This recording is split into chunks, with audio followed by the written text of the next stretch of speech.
जय श्री कृष्णा। आज हम शालिग्राम जी की कहानी सुनेंगे। कार्तिक का महीना है, शालिग्राम और तुलसा माता की पूजा होती है। इन्हीं की कहानियां सुनते हैं। एक बुढ़िया थी, उसके शालिग्राम जी की रोज वो सेवा करती। कार्तिक मास में वो पुष्कर स्नान का विचार कर अपने पड़ोसन से बोली, मैं पुष्कर जा रही हूँ तो मेरे शालिग्राम जी को रख ले। पड़ोसन बोली, मुझे सेवा पूजा करनी आती नहीं, बताओगी वैसे मैं पूजा कर दूंगी। बुढ़िया बोली, सवेरे इनको उठाना, गंगा जल से लोटा भर कर लाना, आते समय बगीचे से पुष्प तुलसी लाना, भगवान को जल व कच्चे दूध से नहलाना, चंदन लगाकर पुष्प तुलसी चढ़ाना, दूध का भोग लगाना, दोपहर को रसोई जो भी बने उसका भोग लगाना, शाम को दिया जलाना, ऐसी सेवा पूजा करना, कहकर बुढ़िया पुष्कर चली गई। पड़ोसी ने बुढ़िया के कहे अनुसार किया, पर भगवान की थाली से भगवान जीमते नहीं, दूध पिया नहीं। ये देखकर वो चिंता करने लगी। बोली, भगवान से आपकी मालकिन आएगी तो कहेगी, मेरे भगवान तो दुबले पतले हो गए, आपने इनकी सेवा नहीं की। अभी तो 1 महीना है, आप जिम लो तो मैं भी जिम लूँ, नहीं तो मैं भी भूखी बैठी रहूँगी। भगवान ने सोचा, अब तो दर्शन देने ही पड़ेंगे। छोटा सा मोर मुकुट पीताम्बरधारी रूप लेकर पाटे पर बैठ गए। भगवान शालिग्राम जी दूध पी लिया, खाना भी जिम लिया। रोज ऐसा ही होता रहा। एक दिन भगवान ने कहा, मैया मैं गाय चरा लाऊं। पड़ोसन बोली, थोड़े दिन तो रहोगे, क्यों जाते हो। पर भगवान माने नहीं। हाथ में सोने की लाठी, कंधे पर हीरे मोती का पीताम्बर डाल उनकी गाय चराने चले गए। महीना बीता, बुढ़िया घर आई। स्नान ध्यान से निवृत्त होकर सोचा, पड़ोसन से मेरे शालिग्राम जी को ले आऊं। वो पड़ोसन के घर गई। पड़ोसन से बोली, शालिग्राम जी को ले आऊं, शाम को ले जाना तब वे आएंगे। बुढ़िया शालिग्राम जी के लिए जिद करने लगी और दोनों में झगड़ा हो गया। लोग इकट्ठे हो गए तो पड़ोसन बोली, बुढ़िया को समझाओ, 1 महीना निकला है, वे शाम को उनको दे देगी। 1 महीना निकल गया तो आप शालिग्राम जी को शाम सवेरे ले जाना। बुढ़िया धरना देकर बैठ गई।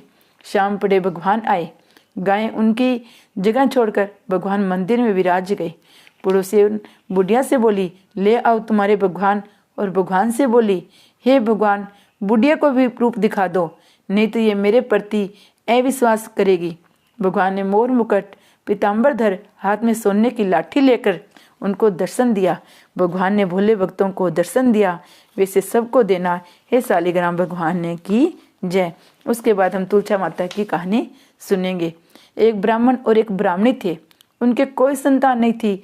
ब्राह्मण सुबह रोजाना नदी में स्नान करने जाता और घर आकर पूजा पाठ करता।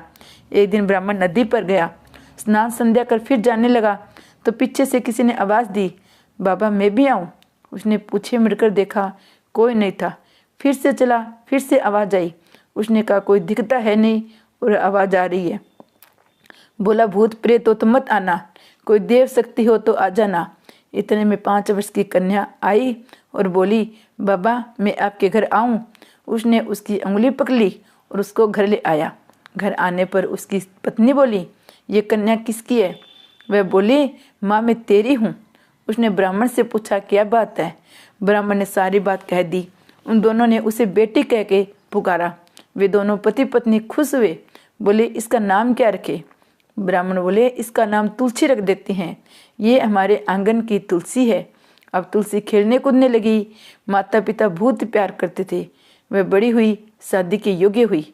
माता पिता चिंता करने लगे कि शादी करे तो तुलसी बोली, मेरी चिंता मत करो, मुझे तो सिर्फ भगवान श्री कृष्ण लेने आएंगे, तुम तैयारियां शुरू करो। शादी का मुहूर्त निकाला। कार्तिक सुदी एकादशी के दिन तुलसी को शालिग्राम जी के साथ शादी हो गई और तुलसी जाने लगी। उसके माता पिता रोने लगे, बेटी हम तुम्हें कहाँ लेने आएंगे। तुलसी ने कहा, माता पिता आप मेरी चिंता मत करो, मेरा ससुराल द्वारका धाम है, आप जब भी याद करोगे मैं अपने आप आ जाऊंगी। आप घर में तुलसी लगाना, उससे मन को शांति होगी, घर की शुद्धि होगी। आंगन की तुलसी को आप सदा रखना, उनकी पूजा अर्चना करना। जय माँ तुलसी माता की जय।